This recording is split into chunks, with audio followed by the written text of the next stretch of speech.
السلام عليكم ورحمة الله وبركاته. أهلا وسهلا بكم في كورس التسويق من الألف للياء على انستجرام. في الكورس ده هنتعلم كل ما يخص انستجرام، في كل ما هو يخص التسويق عليه، سواء ما بين منتجات أو حتى سيرفيس.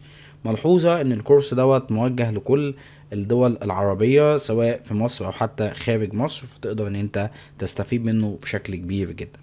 يلا بينا مع بعض نتعرف على المحتوى الخاص بالكورس. اول حاجة هنتكلم فيها ان شاء الله في الجزء اللي جاي عن احصائيات مهمة جدا، تقدر ان انت تعرفك المجال بتاعك هل هيتناسب ويتماشى مع انستجرام، لان مش كل المجالات بتكون متاحة على انستجرام. يعني مش تقدر ان يبقى معاك منتج او خدمة تسوق ليه على انستجرام. ممكن المنصة دي بتكون مش هي المنصة المناسبة للمنتج او الخدمة اللي انت بتسوق عليها.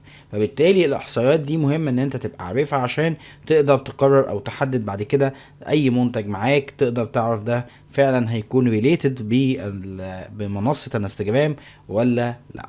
بعد كده هنتكلم على اهم الاسرار الستة لبناء البروفايل بتاعك. اهم طبعا يعني التركات والبعض كده السيكرت اللي بنتكلم دايما عليها. للاسف بعض الناس بتهملها او ما بتبقاش واخده بالها منها، ولكن بتكون من اهم وافضل الحاجات اللي احنا بنقدر نشتغل عليها على انستجرام كبدايه لتهيئ البروفايل بتاعك او البورتفوليو بتاعك اللي بيبقى على انستجرام، لو انت بتتكلم كمان كبيرسون براندنج. بعد كده هنتعرف طبعا على الانواع الاربعه للنشر. يعني ايه هي بقى الاربع؟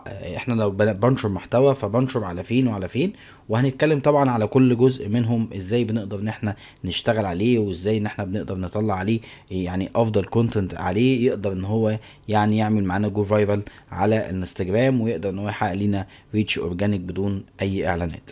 بعد كده هنتكلم على الاستراتيجيات الفعالة البديلة للهاشتاجات. يعني احنا في 2023 بقى في طبعا يعني في الاول كنا بنستخدم الهاشتاجات، ويمكن كان لينا محاضرات قبل كده عن فكرة ازاي بنقدر ان احنا نعمل الاستراتيجية للهاشتاجات.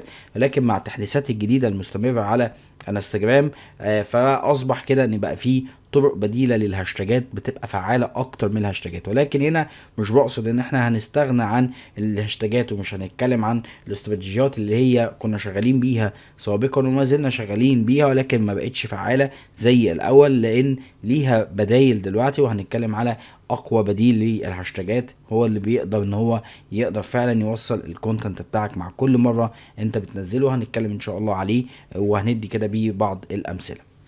بعد كده هنتكلم على الاستخدام الذكي للعمل على ريلز. يعني انا ازاي بقى بقدر ان انا يعني انشئ ريلز، وازاي ان انا بقدر ان انا باقل الامكانيات اقدر اعمل ريلز قوي، وازاي بعمل له التهيئة الكاملة، ولحد قد ايه، وايه هي البلان بتاعت الريلز بتاعتي عشان اقدر ان انا احقق النتائج اللي انا محتاج ان انا احققها، وهي وصول الاكونت بتاعي على الاقل من 0 لاول 1000 متابع من خلال الريلز، ومن خلال اللي احنا هنتكلم عليه ان شاء الله في جزء الريلز. بعد كده هنتكلم على ازاي بقدر احقق ارباح من انستجرام كاكونت شخصي. لو انت بتتكلم على مقدم او منشئ محتوى، فازاي ان انت بتقدر تحقق، او ايه هي الطرق اللي بنقدر نحقق منها ربح من خلال انستجرام، وازاي احنا بنقدر نعمل لنفسنا كده خطوات نقدر نمشي عليها ونحقق فيها الجزء ده.